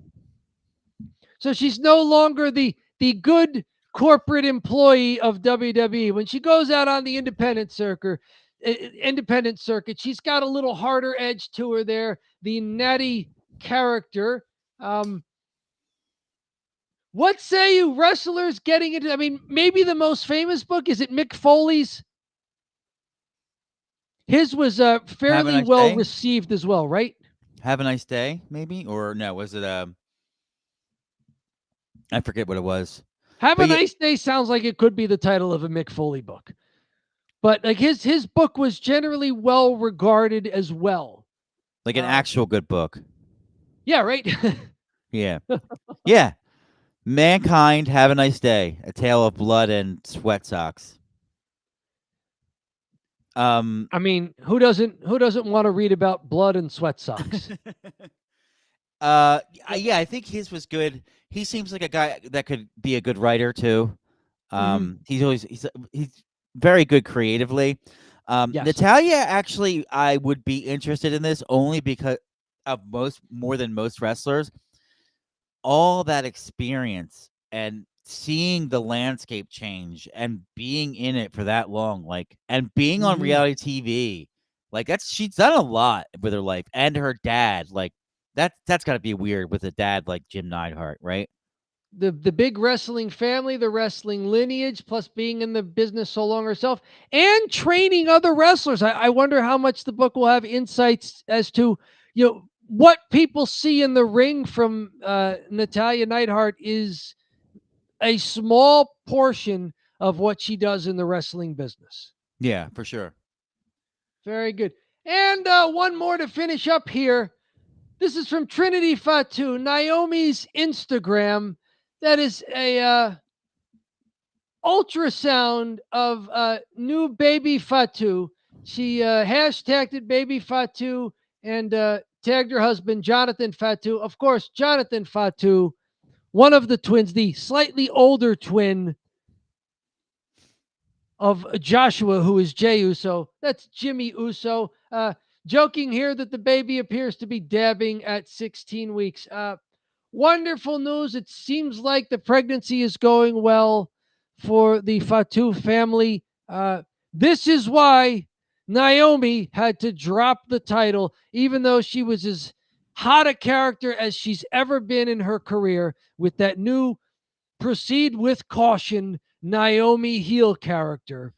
But this, if you're going to have to drop the belt, this is the reason to do it. When she comes back, it's going to be awesome. I don't anticipate her coming back anytime soon. She has to have the baby. She has to heal up. And then, it's a whole different world once the baby's there. I mean, quite frankly, does Big Jim just go home and be a stay-at-home dad and have Naomi wrestle? Yeah, you wonder how Becky Lynch and Seth Rollins made it work, that they each remained active and really at the top of the card. They've remained in shape. They've remained very good at this. Although, Seth Rollins could do a better job at being a heel when he's supposed to be a heel. Like his wife. But, you have a great teacher living in the house with you. Just ask her, man. Just ask her. Of how to be a heel when you're supposed to be the heel, even though you're a beloved veteran that everybody, secretly likes. How to be a heel. So, great news here and a great post from Naomi, from Trinity Fatu. Congratulations again. Continued congratulations to her and Jimmy Uso, Jonathan Fatu, and to baby Fatu. John, that's what I good. We ended on a good note there, but as always, it is pathologically frugal. It is unseasonably warm. What is it? It's cheap heat. And I do want to take us on down to the Italian Goodbye. And Fixer had a question for the Italian Goodbye. Very good. We're getting questions for the Italian Goodbye. This is fantastic. Yeah, he said during the Cheap Heat, I have a question here. Let's see here. Okay. Is it Cheap Heat related? Tell us in the comments. Tell us in the live chat if you're live streaming with us. Did we miss anything that you wanted us to get to? Do you like our takes on any of those stories? Anything that you would analyze differently? We're open to suggestions. We are not insiders into the big pro wrestling industry with WWE and AEW, TNA, MLW, those kind of places. So we're reading the same information that you are and just trying to use logic and evaluate the evidence that is presented. If you have any different takes, tell us in the comments. We want to hear from you guys too. What do we got here? He's gonna put the. Ooh, what's your favorite wrestling move / finisher currently? Favorite wrestling move finisher currently? Wow.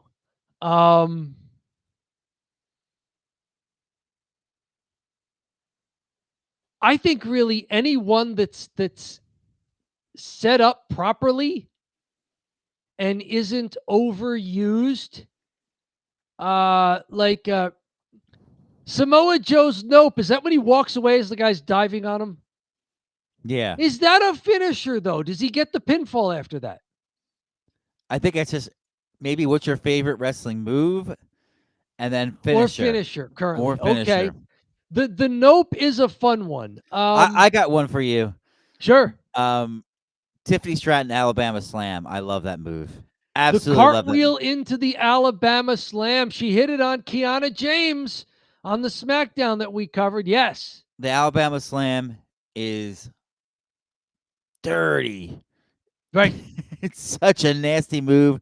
And she lays it in, man. When she hits it, yes. She doesn't look like she injures the person, but she lays it in. It's awesome. Yep. It looks like it's a high impact maneuver, doesn't it? Yeah.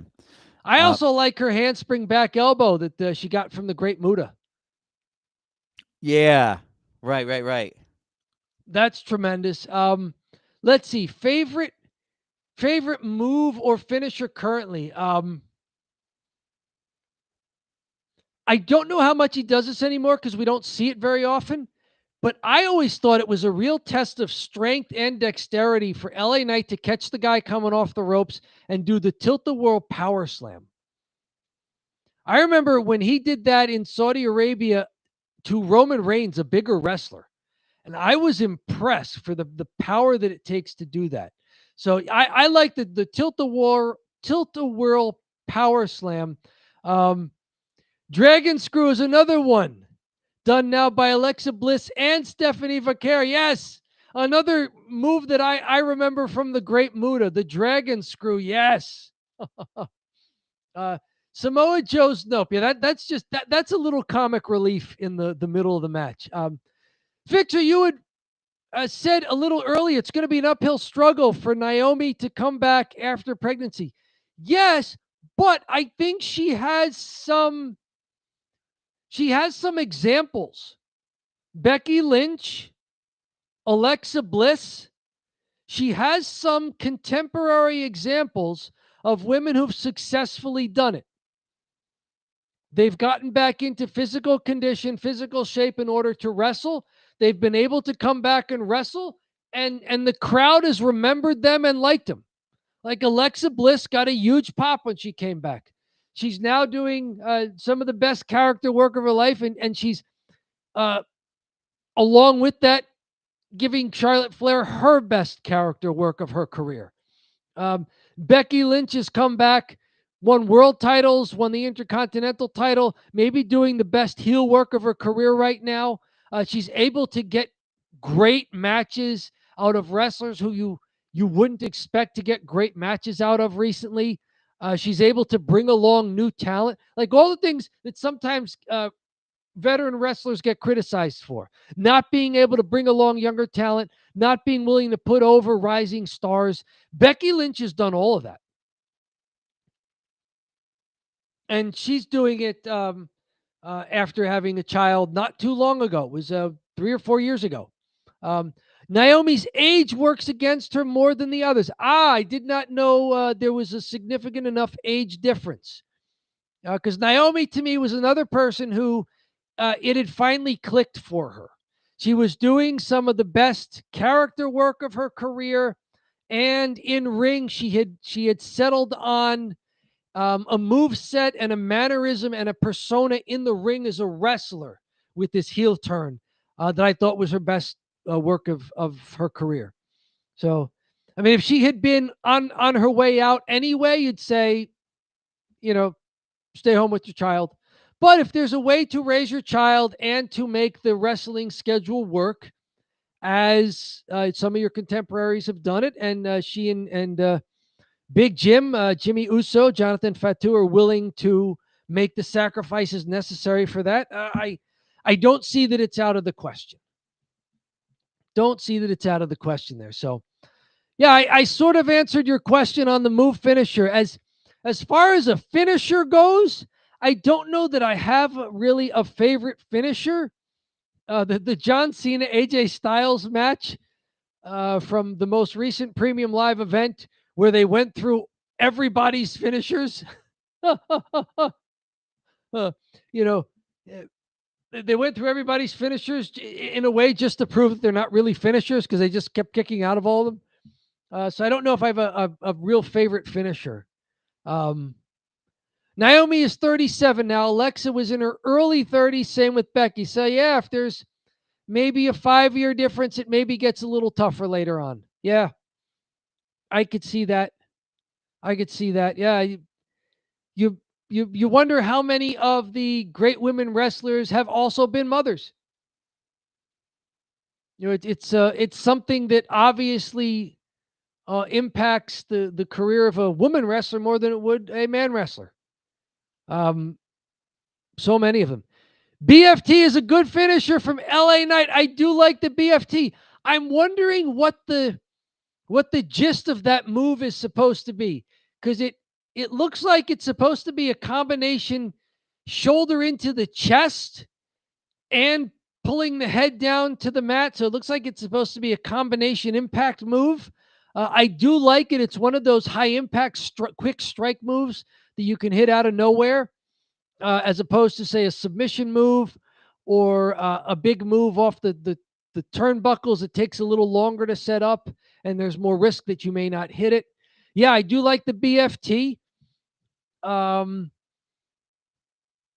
any of those variations on a spike or a bulldog that can be executed quickly. The stunners, the front-facing bulldogs like Randy's RKO or Cody doing the cutter. It's basically a cutter. Randy Orton calls it the RKO for his initials. But yeah, those are good high-impact maneuvers. I do like LA Knight as well. I wonder how he's doing over on Raw. He was in the Battle Royal to be the opponent for CM Punk for the vacated Seth Rollins World Heavyweight Championship. He did not win. Jey Uso won it. So it's going to be Jey Uso versus CM Punk for that vacant title. I wonder if... I hope he hasn't. I hope that the ceiling is higher for LA Knight. But you have to wonder if it's there. The rock bottom, the Uranagi slam. Yeah, that it's almost a variation on the choke slam. Instead of grabbing the guy around the throat, you kind of get him under the armpits to lift them up. But it's that same type of move where you get the guy way up and then down. I've heard that the rock bottom, although it looks like a high impact maneuver, I've heard that the rock bottom, the way the Rock executed it, it was actually a very easy move to take. Because he's got you under your shoulders.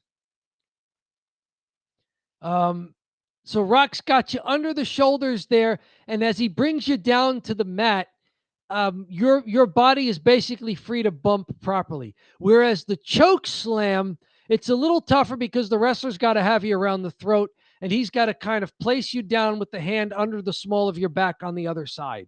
So that becomes a little more awkward of a move. But yeah.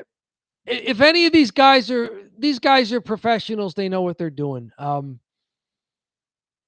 I do like the styles clash because the way he hits it lends itself to the immediate rollover follow cover of it. But yeah, I'll go with most impressive move to me is LA Knight doing the Tilt the World Power Slam off of the Irish Whip or the run into the ropes. LA Knight got ejected from the Battle Royal with Jimmy Uso by Jey Uso. Yes, hence the heat between the brothers, between Jimmy and Jey, which was referenced at the beginning of SmackDown. Yes, Becky Lynch's manhandle slam is also that manhandle there. John, you made yourself a small nightcap, I can see. It's all protein shake, baby. I was about to say, you don't even bother making the pancakes on the grill anymore. You just drink the batter. No, I take this and I have a little cup and I put it in cups and then I drink it throughout tonight and then all tomorrow and tomorrow night and stuff like that. Okay. So I anytime I cook, I used to just do like, okay, I'll make a shake. Like I'll take the almond milk, I'll take the whey protein, and then, that's how I'll do the shakes. And then one day I was like, why do I do it? I got to wash everything one at a time. No, I may just make the big one. And so it's ready for me at all times. And it'll keep in the refrigerator for a few days if you need it. Exactly. Yeah. That's a lot of protein. Are you bulking up for something? Is there a Bonsall Street Bomber return that we don't know about? I am, no, I'm working out 3 days a week now. Okay. So, and I have to drink a lot of protein. Protein is really good for weight loss too because it makes you feel full. This is really easy to make. I throw some bananas in it. It's like a great cheap man meal because it's just one scoop of whey protein. It's either chocolate. They've got all kinds of different flavors.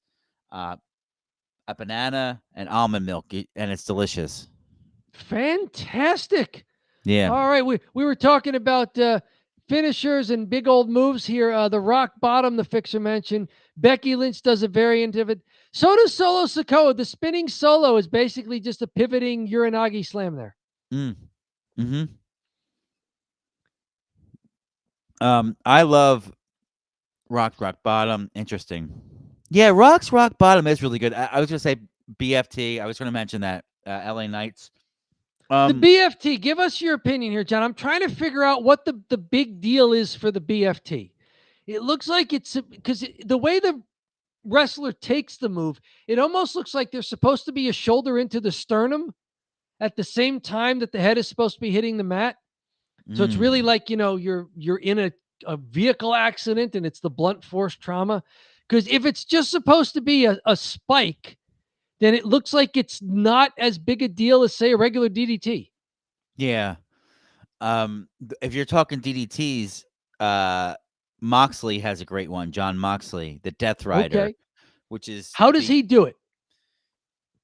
double Is it arm. the regular DDT, like the front face lock, or is it Drew McIntyre's double underhook, what they call the future shock? It's Drew McIntyre's, but I think The double underhook DDT. Okay. the double underhook DDT. Mick Foley, speaking of which, he used to do it too. He used to do that too. Okay. But with Moxley's, he almost jumps up with him and then brings him down. It looks really it looks crazy. Depending on how good the wrestler is, they can like land right on the top of their head and roll through it. It makes it look crazy. Very good. I like that one. Okay. Other high impact moves and finishing moves. I do like the pump handle power slam that Rhea Ripley does, the Riptide. It also fits her character as one of the bigger wrestlers. She's got the broader shoulders. She carries herself as kind of like that monster. Drew's future shock is good, yes. Oh, I got one.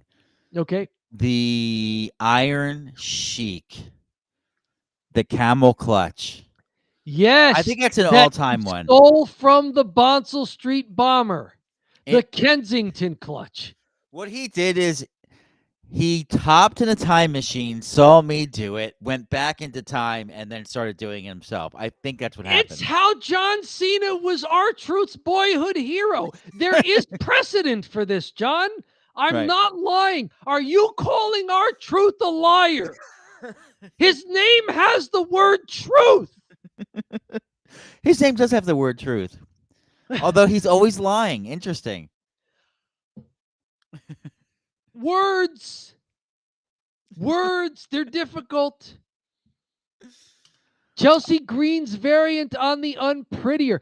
Those moves have always, some of those moves, like I got some. Christian did that too, right? The Unprettier. I have some. The Christian Cage move. I have some tasks to take care of. I'll be right back. Okay. Chelsea Green's variant of the Unprettier. Yeah, that's a good drop the person on their head move as well. Chelsea Green, not enough credit for being good in the ring. It's overshadowed by the fact that she's very entertaining with whatever screen time she gets, even if it's just backstage doing a little comedy number. Chelsea Green, not enough regard for her in-ring work. I think if she dropped the comedy gimmick, she could be near the top of the women's division on SmackDown right now. I'd go for her taking that belt off of Tiffany Stratton. I'd go for her taking the belt off of Jade Cargill if Jade Cargill wins it. Chelsea Green adds the jump as well to the Unpretty Her. I'm a fan of puns, so I love that Chelsea Green keeps doing puns. It's the Unpretty Her. It's the secret Hervis. I like puns. So there's always going to be a soft spot in my wrestling heart for Chelsea Green for the puns. Not only because she is a better than average wrestler when it comes time to get down in the ring. But very good stuff. Hey, tell us in the comments there if you're watching this on the archive. If you are in the live chat, jump into the live chat. It is open. If you are watching on the archive, tell us what's your favorite move for favorite finishing move. Tell us if you watch AEW. What have you thought of the television partnership between AEW and Warner Brothers Discovery? Because that may be in for some big changes due to some corporate restructuring and potential buyouts. What's been your opinion of watching AEW as a television product, as far as what AEW is able to do on TV, what they're able to do as far as coming up with new types of programming? It was Dynamite, it was Rampage, it was Collision. For a while, Rampage was live, then it was not. What they've been able to do with pay-per-views, how they've been able to simulcast on streaming with HBO Max. Tell us what you think of AEW's television product and what seems to be the long running partnership with Warner Brothers Discovery, which may not be much longer. Not because the partnership is dissolving, but because one of the partners is getting a different name and perhaps a different structure of their own. Well, Chelsea Dom, should also end her comedy gimmick and get a championship push. Yeah, if it's an either or situation where you can't be the comedy person and at the same time get a world title push, then maybe they find something else for Alba Fire to do and they end the comedy gimmick for a while. And like Chelsea Green to the rescue of the WWE Smackdown women's division that could use a hero riding in on the horse there. she's too good to be a jobber. Yeah. There's plenty of girls there that could be jobbers. Yes. You know, we're talking about, it used to be really strong. Now it's kind of weak. Throw the manager out there. What about, boy, what's her name?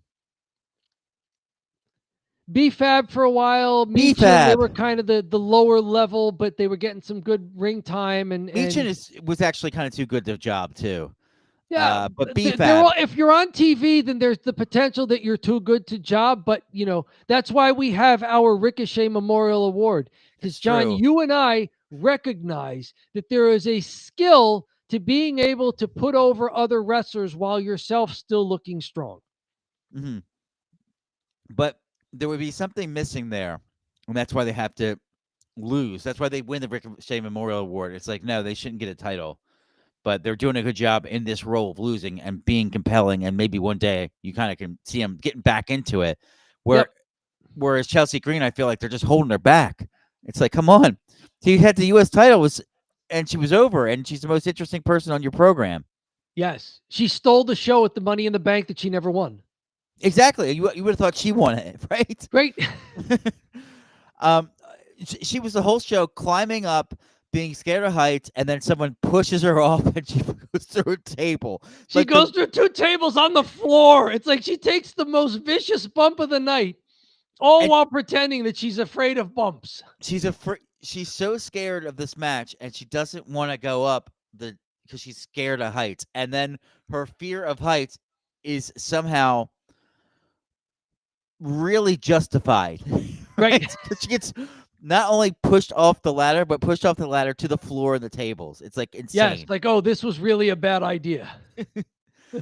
Yes, they're pushing Kiana James over Chelsea Green. They're pushing Kiana James over the person she's managing. They're pushing Kiana James over Julia. There's so many wrestlers on the women's division in SmackDown who I'm scratching my head going, I thought this person was a good wrestler. How come we don't see them wrestle?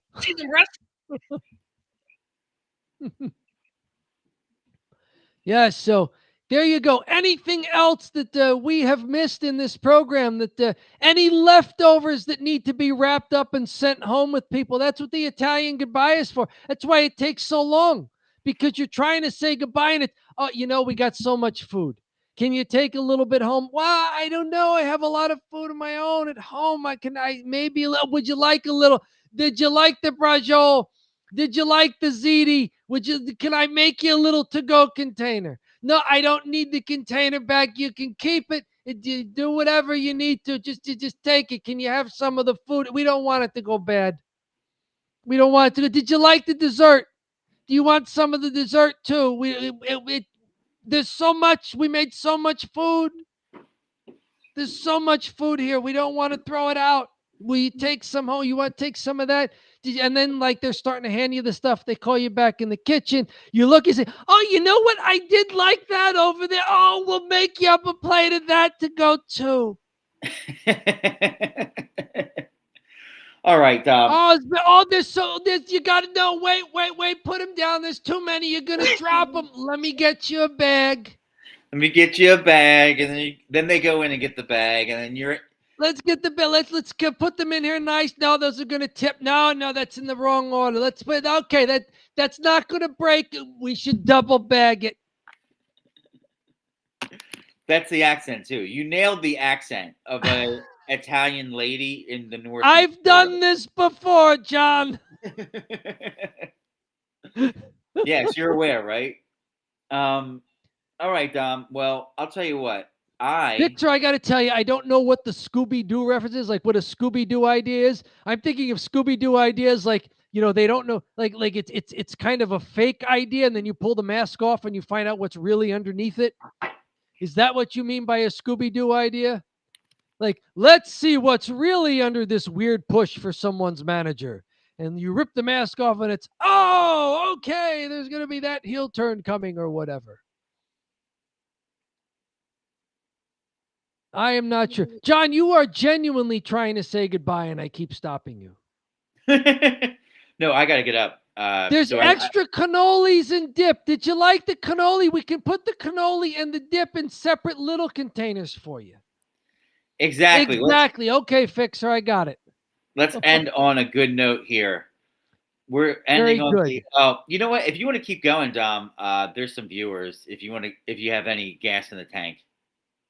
I always have gas in the tank when we're talking wrestling, but all good things must come to an end. It's been a little over an hour and 50 minutes. We've recapped the show. We've done Cheap Heat.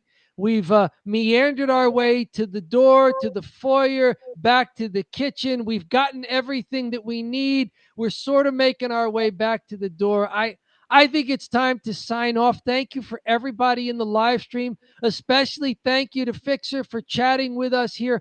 Always a pleasure. Our friend from across the pond, our wrestling fan from across the pond there. If you are watching on the live stream and have not gone to YouTube to find Don't Bury the Lead, a wrestling channel, what are you waiting for? We are there. We are ready for you. Hit that subscribe button. Hit the likes on the content that you like so we know what is resonating with all the viewers out there. Leave us a comment when it suits your fancy to chime in. We love seeing it. Help us climb the next mountain. We have appreciated your support so far, and we don't want to let you down. We want to keep doing this. Next Saturday night's main event. Are we going live after the program, John? We are. We'll be live. That is a thumbs up. We are aiming to go live after Saturday night's main event. Can Drew do it? Can Drew do it? Can Jade do it? What else is going to happen? We don't know. It feels like Jade will do it and Drew won't. And I'll be like, great. What if they both? What if there's 2 title switches on a Saturday night's main event?